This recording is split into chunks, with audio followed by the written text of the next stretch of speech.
म्हणजे याचा अर्थ काय? धर्मेंद्र प्रधान पेपर लीक करणारे आहेत, धर्मेंद्र प्रधान हे भ्रष्टाचारी आहेत, धर्मेंद्र प्रधानांनी वाटोळं या देशाच्या तरुणाईचं केलं आणि त्यांच्या पाठीशी जर भाजप आहे तर याचा अर्थ जो आहे की धर्मेंद्र प्रधानांनी जे केलं ते त्यांनी एकट्याने केलेलं नाही, तर धर्मेंद्र प्रधानाच्या संपूर्ण काळ्या कर्तृतीमध्ये भारतीय जनता पक्षही सहभागी आहे.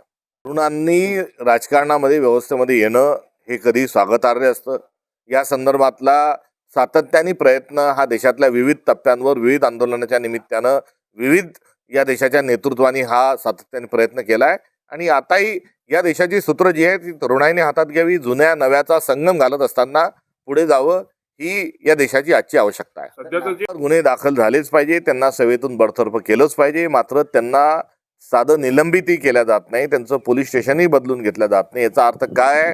तर राज्याच्या आणि देशाच्या गृहमंत्र्यांचीच फूस या संपूर्ण हिंसाचार आणि विकृत प्रकरणाच्या पाठीशी होती.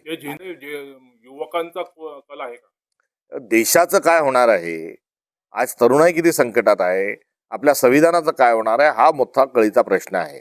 काँग्रेसचं काय होईल, इतरांचं काय होईल, हा मुद्दा गैरलागू आहे. आपण या मूळ मुद्द्यांच्या कुठेतरी मुळाशी जाऊन आपण सर्वजण विचार करूया. जी त्यांच्या पाठोपाठ लालकृष्ण अडवाणी यांनी देखील या सरकारचे कान पकडलेलं उचित ठरेल.